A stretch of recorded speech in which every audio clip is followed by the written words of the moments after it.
We are surrounded by serialized art, from a film series with 7 sequels to a book series with 20 entries, from a television show where zombies tear people limb from limb to a band or musical artist 3-concept album arc. The possibilities are endless.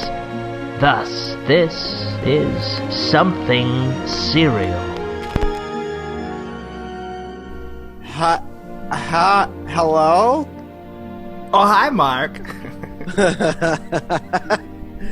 That's the room. Well, I'm in my room. cool. I'm in a room. This is the living room. I'm good. prepared. This is the Carrot Podcast and also Something Serial. So, I mean, you're well into the season already if you're listening to this, but... Yeah, it's a presentation of this. Yeah. Our brand is presenting it. It's kind of like when Ridley Scott... So you're Tony Scott. No, let's start over.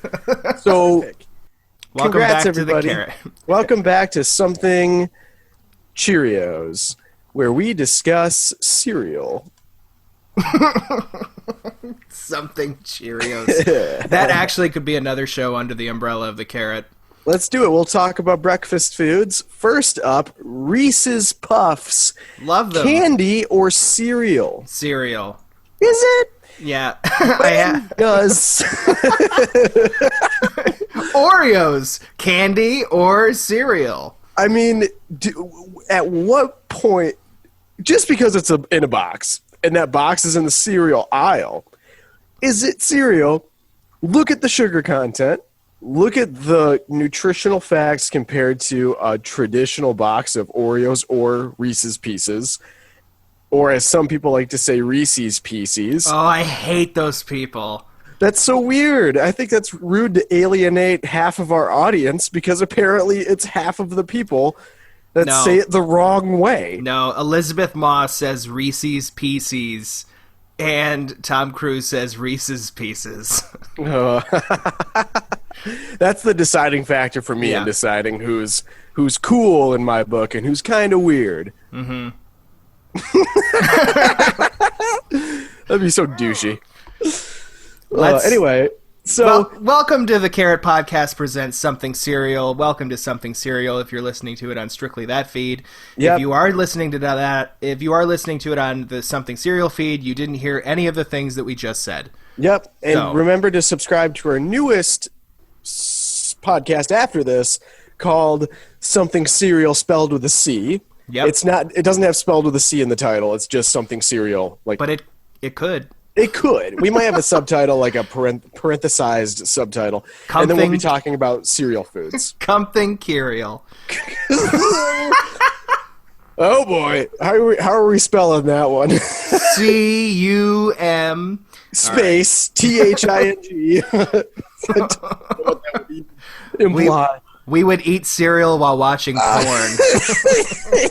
Dude, so Batman Returns is the greatest Batman movie. Hands down. It's easily the greatest actual Batman movie. Yes. The Dark Knight is the best movie. And this argument is made a lot. This is nothing crazy, but it's the truth. And it kind of sucks because we're not breaking any new ground here. But it's easy to see when you see it yourself, I guess is the best way to put it. So you're saying that The Dark Knight is the greatest movie. This is the greatest Batman movie? That's exactly right. Now, are you saying Batman movie in the original 4 anthology? Or are you saying overall, like Batman? I would say. So you're saying Batman Returns is the best movie of every Batman movie made? Well, it's not that high of a bar, to be fair. It's not. And so, yeah, in terms of that world that Batman is in, and of course there are many ways to interpret it, and that's part of the awesomeness of this franchise, is that there are a bunch of different takes on Batman. Mm-hmm. But Batman Returns nails just kind of like a sort of comic book cartoon, but still adult, horrific, gothic, weird, dreamlike, just fever dream. It just nails everything, I think.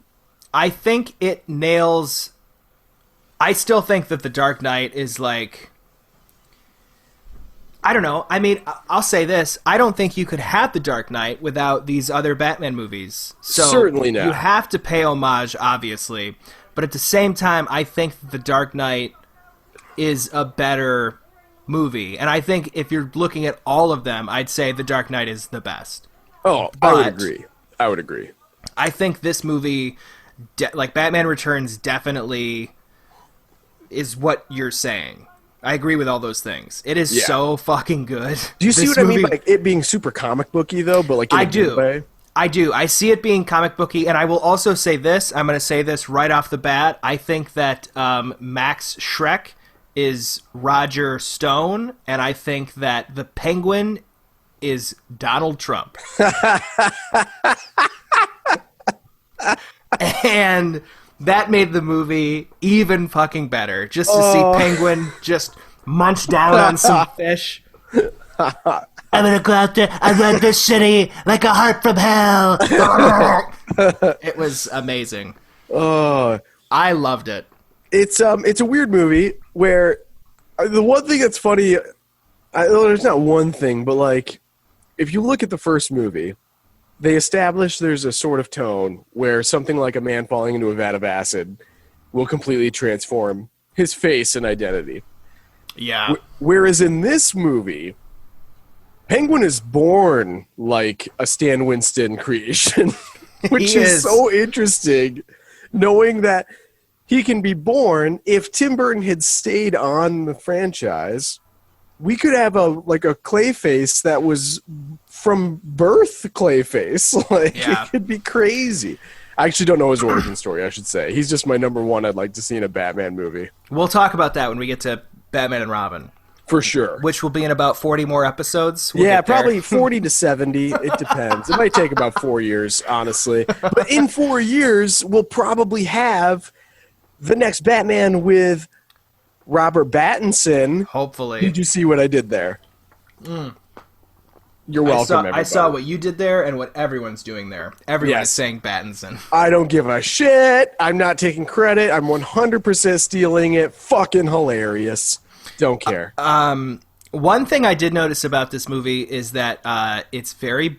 Actually, I will say this. I watched it on the... I have a 2-disc set, and it didn't look as blue to me. It looked more like black and white. Interesting. Like, do you know how... If you're watching, you see how my face is blue? Yeah. It's because the screen... Well, actually, my background is a blue... Oh, I can't minimize. Is just that.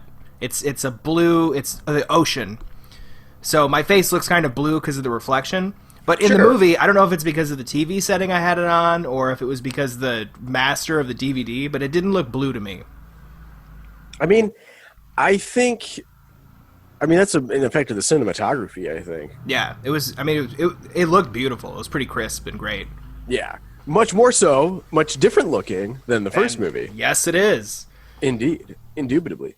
I thought it was interesting. One of the things that I forgot about it when I was a kid is that Penguin's ultimate plan is to kill every firstborn in Gotham? Later. That is later. The wonderful thing about this movie is that he's like he commissions to be run for mayor. Like that's the whole plot line. And then it like flips on a dime. And this is the nice thing too about it is that everyone realizes Penguin is crazy in one single moment. And all it takes is Bruce Wayne to play audio of him being crazy. Mm-hmm. And then everyone's like... He does like the DJ The DJ. And it's nice because like the whole city is just like, oh, he's fucking evil. And immediately everyone snaps out of the spell that they were under of the Penguin. I wish that would have happened with Donald Trump. But it didn't work that easy. It's not reality, I guess. You know? Do you watch The Boys on Amazon Prime? I don't, but I know that I should. You need to. Do you have Amazon Prime? I have Ortega's account. So, no, I do not.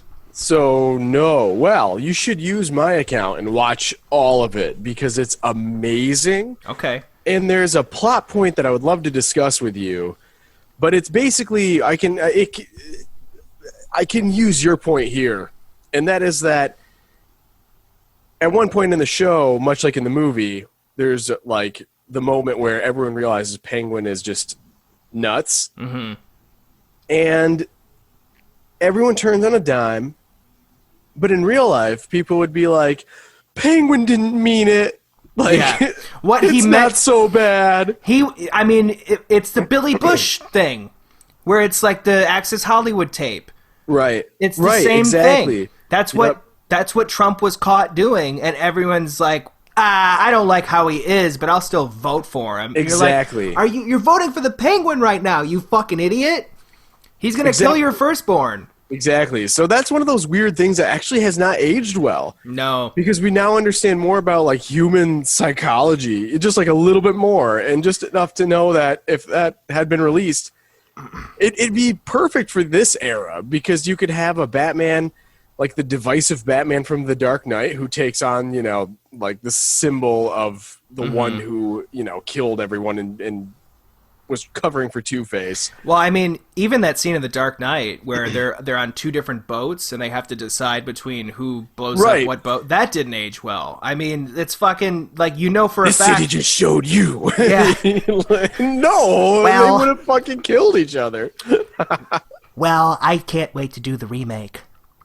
Dude, it sucks. It sucks, because you're right. It's a fairy tale. It is a fairy tale, and it's you want it to be real, but it's not. It's not. There's no way that those prisoners wouldn't blow up the other boat, and there's no way that the good Samaritan civilians wouldn't blow up the prisoner boat. I mean, it is wishful thinking, but it's fucking not possible. Imagine, I mean, like, there's like, I don't know, let's say on that boat, like a third of them were Trump supporters, and they just start beating the shit out of everyone else to get to the thing to blow up the prisoners before the prisoners get a chance to. They wouldn't have put it to a vote. If they would have put it to a vote, Judge Amy Coney Barrett would have chopped in there and been... Well, you don't have to think about this. I actually don't have any opinions, even though I'm a human. So that's what I say. I can't make decisions on hypothetical questions. That's interesting, you stupid cunt. And then a guy stands up in a Confederate flag cut-off T-shirt and he yells, "Fuck this! Give me the fucking thing!" Yeah. He probably... Well, I mean, to be fair, the deleted scene is him not being able to figure out how the fuck it works. What the fuck is this? He's just, like, banging it on the wall. Henry, stop punching the wall. I thought it was drywall. We're on a ship. There's no drywall to be seen. Yeah. Oh, man. Yeah, so basically nothing has aged well. Much of movie franchises are about, like, saving the world and coming together. It is weird, though. Side note, Spider-Man 2002 has a bunch of New Yorkers getting together in the finale and throwing, like, rocks at Green Goblin. That's the first one. That is 2002. You said Spider-Man 2, didn't you? I said Spider-Man 2002. Ah, that's why it threw me off. Yeah, you're right. Which is fine. But in that movie, all those New Yorkers gather together to try to disrupt Green Goblin from beating up Spider-Man. Mm-hmm. And it's because, at that time, there was an infusion of pro-America support because of 9/11, and it made you feel good to see it. And it kind of I feel like, and I don't have any evidence at the moment to, like, back this up with, like, individual anecdotes, but I believe that was the general sentiment at the time, is that people were kind of feeling more united, aside from Middle Eastern people. Yeah, country, I was waiting to say that, because you say it's this united thing of America, but it's at the expense of anyone that's brown. Like, Mexicans are just like, I'm not fucking Middle Eastern. Yeah. It was I remember that too, because it was this whole thing where it was just like, the enemy is anyone in a turban. Like, that was the whole thing. And it's just like, I mean, are we going to go after the KKK at some point? Like, why are they still allowed to be awful? But, yeah. I guess I don't see what the big deal is with the KKK, you know?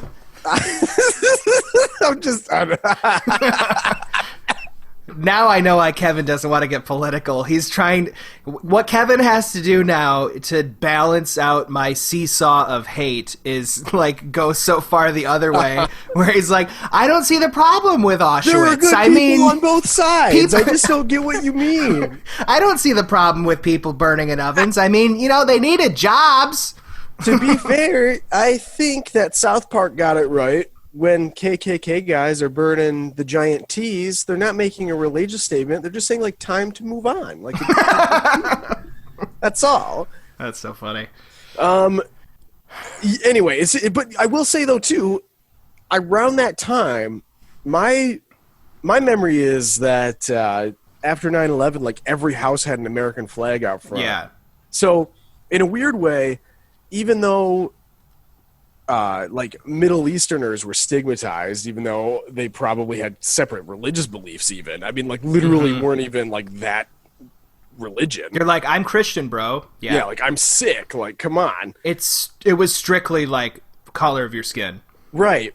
But it's still funny because, like, politically at the time, we were all together. Like, like nowadays, it's right down the line, Democrats, Republicans. Back then, everyone was like having an American flag out in their front yard, and it was just everyone was together in that way. Well, that's the thing. I mean, I'll say this about Trump because I love shitting on him, but all he had to do was be a leader and be a president when this coronavirus thing started. All he had to do was, act accordingly. Like, you can't call yourself a wartime president and then, like, hide in a bunker. Like, that's exactly what he did because he's afraid of being a fucking man and taking the bull by the horns and doing something. Because all he had to do was say, you got to be safe, you got to wear a mask, you got to do this for, your neighbor. And there could have been, like, a coalesced love in this country. There could have been that same kind of unity. And the only thing, it actually would have been better because you could have done this thing where the enemy is invisible and there's no one to hate. But what did he do instead? He doubled down on hating China, don't need masks, social distancing is bullshit, open up everything, the economy's dead. And it's like, wow, you really, really did not do well. And we are in the exact same situation, if not even worse, 7 months later. He's the Penguin, man. He is very much the Penguin. Had no forethought because Max Schreck was leading him. Roger Stone is leading Donald Trump, and he's a fucking moron. They're both pieces of shit. Welcome back to Something Serial, everybody. No, that's all in Something Serial. I was talking about the Penguin. I see. Well, I mean, I can see where you're going with this. I think it's very true. I mean, it's a very interesting observation, certainly.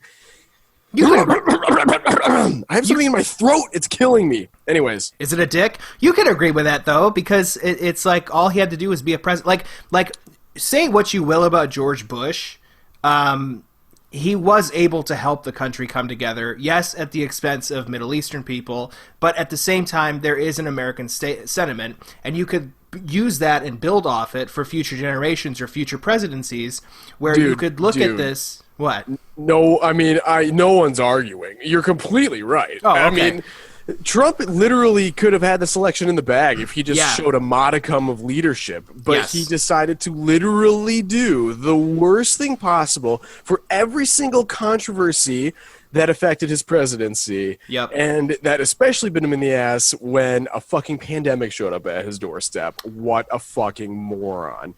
But thank God it happened because now there's a ton of support out there. And because this episode has been released after the election. Maybe. Or what if it's the night of? Hold on.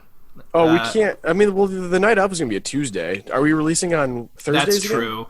No. 2, 3. Yeah, this will come out after the election. Boop, boop, boop. Well, yeah, I hope it's Biden. Do. I hope so. His poll numbers are solid, but yeah. He didn't catch COVID, so of course. What an I can't believe it actually happened. I kind of thought it would never happen. But hey, I mean, foolish. Anyway, I don't want to. This is not politics. I know. Let's take a break. Bye. Okay. We're back. Okay. Hi. Oh, Jesus. I love that you go from talking like, oh, so one thing about Batman Returns. Oh, we're back. Hi. I gotta greet people. It's in my nature. In Batman Returns, this super dark fairy tale thing, it ends with a bunch of penguins hypnotized or somehow self-aware enough to follow strict orders into launching rockets. And then they turn around and leave, and the largest penguins give the human penguin, Danny DeVito, a water burial. They do. So what's up with how does this campiness hit you? There's a certain level of camp there, I feel.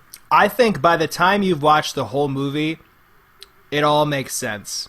I think you can't just talk about that scene without talking about the whole movie as a whole. Because you watch it and you're like, this is crazy, right? But, I mean, I'm in it. I'm in it for the long haul. I love that movie so much, there wasn't anything that was going to change my mind by the end. Mm-hmm. I mean, I think it does sort of fit the tone overall. Yeah. If you can forgive, like, the circus performers, like, where did they get their costumes? And also their train. Where did they get their circus train to kidnap the little kids? Yeah, right? I mean, like, stuff like that. Or, like, where did Penguin get his rubber ducky? Yeah, who made it for him? Like, he has a rubber ducky mobile that he drives around in. And it's like, what the fuck? And it's like, I mean, I'm not criticizing the movie because I think it's all, like, kind of, it's nice. It's a nice touch. All of those things are, like, fun little touches. Yeah. But it's also ridiculous. It really is. It's so interesting because, like, you watch Spider-Man, you watch Spider-Man, and you would never think that Green Goblin is the equal to Spider-Man. He's just a villain that Spider-Man has to vanquish, right? Interesting. Meanwhile, DC Comics, you watch Superman, Zod is like the equivalent of Superman. Joker is the equivalent of Batman. Penguin is the equivalent of Batman and Bruce Wayne in that Bruce Wayne is this billionaire. His family is taken from him. Cobblepot is, his family is, you know, millionaires or whatever, and they get rid of him. Mm-hmm. So it's this weird dichotomy where they have, like, they're equal, but miles apart. So it doesn't matter where all of Bruce's money comes from. You just assume he has the means to get it. It's the same thing for Penguin. It's like he's, you know, lived in the sewer. He's, you know, convinced people via what it's like Charles Manson shit too, where it's like you accumulate all these people that follow you and you get all these, you know, these things and these valuables. So where the rubber ducky comes from, he made it like Batman made the Batmobile. I mean, how do you explain the thing where the Batmobile is just like losing parts as it's going down the thing, and it's just like, did you plan for this? Like, all of a sudden it's this thing that can go right down an alley.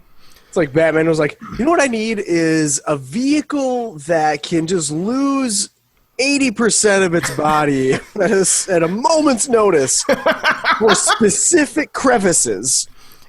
And then Alfred's just like, must have Wayne. Why would you want that? That's a really bad Alfred, by the way. Sir, Master Wayne! Master Bruce, why would you want that? It sounds like you don't need the rest of the Batmobile, then. I'm gonna live in how awful that accent was. That's supposed to be Michael Go, right? Yes. Master Bruce! He's like, coming, sir! It's like higher pitched and higher but raspy. Yes. Would I persuade you to take a sandwich with you, sir? I'll get drive-through. That's from Batman Forever. I'll cancel the pizzas. So bad. We'll get to it. I'm so excited to talk about it. Akiva Goldsman wrote that movie. He's a fucking Academy Award winner. For what? A Beautiful Mind with Russell Crowe. Can I just say, I love how much Alfred hates Penguin in this movie. Like, it's a visceral hate. Interesting. I didn't pick up on that. What do you care to share? He is walking with Christmas, or like not Christmas. Alfred went shopping, grocery shopping, in the city center, I guess. And then this is near the beginning, right? This is the beginning. I always forget that this, like, it's the birth of Penguin scene where he's like going through the sewers, and then the next Pee-wee is his father. Yes, which is a great little cameo. And his mom is also in Pee-wee's Big Adventure. I forget which role she plays. I can't remember. Yeah, I can't either. She's in it, though. But this is them right now. You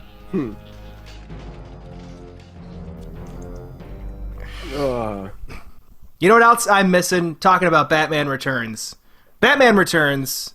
Catwoman. Fantastic. She is so great. She's great. The character's great. The conversations she and Bruce have, we commented on this last week. The one that we didn't talk about too much was when they first meet in Max Schreck's office. Mm-hmm. Loved it. And he goes, "Didn't I meet you before?" But he says it in a weird way where, do you remember the scene that I'm talking about? I remember the scene. Look it up? Yeah. He uses a saying, like a normal saying, but he uses it in a different way where it implies that he's Batman. Ooh, well, we'll put it in right here. Selena, this is Bruce Wayne. Yeah, we've met. Have we? Oh, I'm sorry. You know what? I mistook me for somebody else. Sorry. You mean mistook me? I mistook me. Yeah. That's what isn't that what I said? No, I don't think so. I mistook me for somebody else. Because he was Batman. Yes. Batman better. That was like, this is the greatest movie. I was like, I can't do this anymore. Because like little things like that literally always happen in all of their conversations. So none of their conversations feel like some stupid, like only there to be runtime to build some false relationship. Because like that happens a lot in movies. They'll like insert a scene between two people just to sort of have a scene between them. Yes. I mean, every scene is necessary in this movie. And it's like, I cannot get over the fact of how great it is. And how, like, it's almost like it's overlooked for some reason. And I think the reason is because people watch Batman and are like, oh, this is great. And then they watch Batman Returns and they're like, yeah, but Batman's still better. And it's like, did you watch Batman Returns, though? Because it's fucking meticulously perfect. Is that what happens? Because, I mean, people love Michael Keaton as Bruce Wayne, and they were really psyched to hear the news that he would be appearing in that Flashpoint movie. Well, I know, but I think it's because of like the great feelings that like of him being the first Batman, like in movie form. Like, I mean, you know, there's obviously Adam West, but this is the first. Right. So for some reason, people really hold the original Batman in such high regard, but it's like Batman Returns takes the cake, man. Like it elevates it to a whole nother level. It's so perfect. I do think it's interesting, like Catwoman's costume is the costume I remember. And Same. They tried to replicate that sort of sexiness with that Halle Berry movie. If you recall the costume, it has like it's like kind of in tatters, and it's sort of it's like a spiritual successor to this one in that way. Well, I mean, she should not have used a fur coat. Is that what she did? I mean, it's so dumb. In Halle Berry's one? Yeah. I don't remember. I mean, I remember like she has her midriff exposed and she wears leather pants. It looks like biker pants from memory is what I'm thinking. Yeah, it's dumb. I mean, it's bad. It's I mean, the movie's literally about like a face cream that makes your skin into some kind of armor. It's really bad. And it's crazy to think that that's the movie that ended up being birthed from the script of the initial Catwoman spin-off from Michelle Pfeiffer. Yeah. I don't know what the hell is going on in Hollywood. Well, it was weird because they greenlit it. This is in the special features of Batman Returns, but they greenlit the Catwoman movie, and then what happened was Michael Keaton dropped out.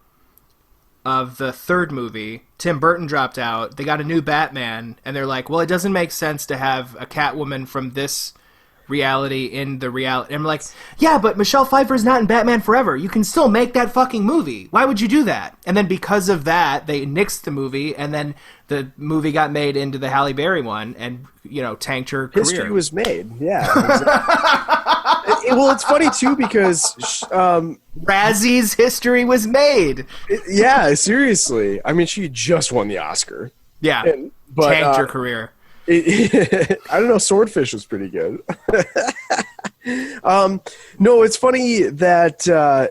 like back then, that was the thought process with movie studios. Is like, we can't have competing franchises. Like nowadays, it's like, just make every movie imaginable. We don't care. Yeah. Sign them to a deal. Let's make another one. We'll call it a new universe. Suicide Squad, Birds of Prey, The Suicide Squad. Whatever. I mean, it's the same fucking... Yeah. Yeah. Let's get back to Batman Returns, because I have to go. I have to get food. I have to go pick up some food. Where are you getting food from? Butcher's Union. Ooh, I like that. Is it good? I've never actually been there. I want to. They're down there on Monroe. Bridge. But it is really good. Wow, okay. So to get your food. Yeah, Alfred hates Penguin. At the Butcher's Union. I mentioned this earlier, but so he's going shopping, and then he's listening to like some tabloid or whatever on TV. Something's going off about the penguin in the sewers. Or no, it's like the newspaper boy was trying to hand it to him. And then he's like, that's phony, who cares, blah, blah, blah. Uh-huh. And then later, Bruce Wayne is watching the thing about, like, Oswald Cobblepot's trying to find his parents or something. There's a chance to find my mom and dad. A chance to find out who they are. And thusly, who I am. And then, with my parents, try to understand why they did what I guess they felt they had to do. And then Alfred says something disparaging about, like, why do you care about what he has to say? And are you... Wrong! In a sewer. Mr. Wayne, something wrong? No. His parents. Again, this scene direct from Gotham Plaza, where we have just witnessed the emergence I hope he finds of him. the Penguin Man of the Sewer. Here he is standing alongside Gotham's leading citizen, Max Schreck. He's shitting on Penguin a ton of times in this movie, and I love it. I think it's so funny to see him be, like, petty. Why do you think he's shitting on the Penguin so much? Because he's gross. He is us reflecting on Trump. Like, it's like, why is this guy grabbing your attention? He is utter dog shit garbage, and Alfred can see right through it. Interesting. This is the point of, like, I think this is the point that drives it home. The moment that they're playing that audio that destroys his political career, the smile on Alfred's face is so big and so bright. He's like really ready to do it. He's digging it. Oh, it's so great. But yeah, I mean, I love how much Alfred hates Penguin. There's that. There's also a reference to Vicky Vale in this movie. Yeah, I was going to mention that actually. Yeah, I thought that was really cool. But interesting. He chastises Alfred. Batman chastises Alfred basically by saying, like, I wasn't the one who let Vicky Vale into the cave. I was like, damn. Well, also, Alfred is always trying to, like, play matchmaker. Like, you need to get some pussy, Bruce, and you need to keep it around. And then Bruce hears pussy, and he's like, oh, so Catwoman, cat, pussy, perfect. I really have to say the chemistry between them and the story that they were building was so good, and it's so disappointing they never got a third movie because I think it would have been there's just so much there to explore. Mm-hmm. And it's hard to replicate that kind of stuff, like in other movies. Like you're always like watch the original and be like, damn, I kind of want to know how that turned out. I agree. I mean, we'll get to see how the third one turned out when we watch Batman Forever next week. Hint: it's amazingly. I'm excited. I'm excited to see how much I disagree with you. But just be excited for Jim Carrey at the height of his career happening upon a comic book movie instead of another Ace Ventura movie. It's so weird to see him in that movie. It's weird in a good way. I don't mean it's weird. Like, it's just weird to me. Like, I always think when I think Jim Carrey, I think like, Ace Ventura, Liar, Liar, Dumb and Dumber, The Mask. But Batman Forever is still a huge part of his filmography. Mm-hmm. It was created literally at the height of his fame. He was a central figure in the production of that movie, in the marketing of that movie, and in the movie itself. And he owns that movie. He does. It's just so weird for a guy like him to take time out of his normal comedy career to make Batman Forever. I'm excited to see it. I'll watch it. Oh, this is... I love your enthusiasm. I don't know. So one more thing about Batman Returns, and we'll put some Tim Burton audio in here, or video if you're watching, but he was talking about basically how this wasn't intended to be a sequel, just another movie in this universe, which I thought was interesting. On the second one, there was always the desire to kind of do something else, but still keeping the spirit of Batman. I mean, we wouldn't want to change it to where all of a sudden it was a completely different thing. But, you're working with other writers, designers, actors, artists. You're not, myself included, don't want to just do the same thing. So everything was slightly redesigned or completely redesigned or rethought, but it's always trying to keep within some idea of the Batman that we first made. So that's there. I can see that. And I thought that was interesting.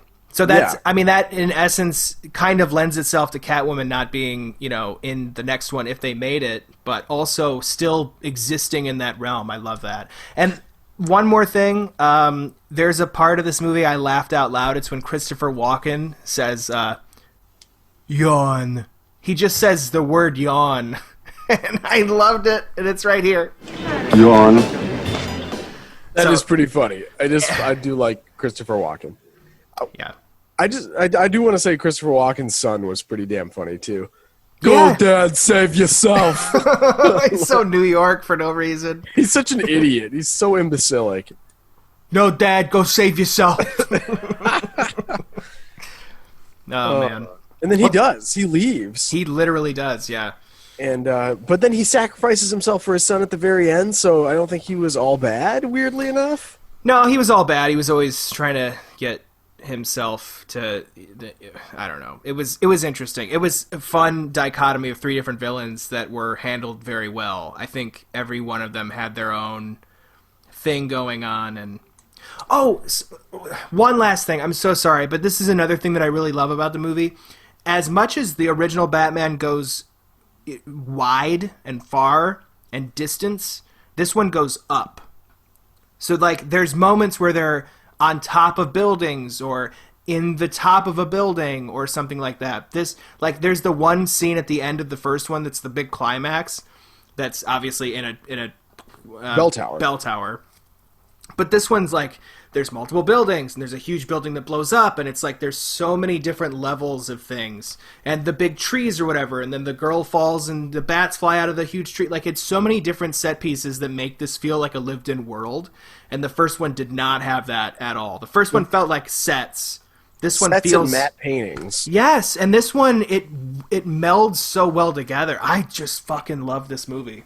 That's a great observation, I have to say. That's a great way to describe it, too. Because I noticed that, but obviously I did not think of it in words like that. And that's the perfect way to put it. Well, good. I'm glad we ended on a high, poignant note. Now I'm going to go get some food. Okay, have fun getting food. Have fun storming the castle. That's a Princess Bride. I don't know why. That has nothing to do with Batman, so. That's all right. I appreciated it. Yeah, Cary Elwes looks like Bruce Wayne. He just was never him. He played Robin Hood. He looks like Lawrence Gordon. Yeah, I don't know who that is. Jigsaw. Oh, Dr. Gordon. Oh, because he is Dr. Gordon. I want to play a game. Right, and then he's like, I don't have a leg, and I'm the villain in Saw 7 now. Arr, God. And he's a pirate now.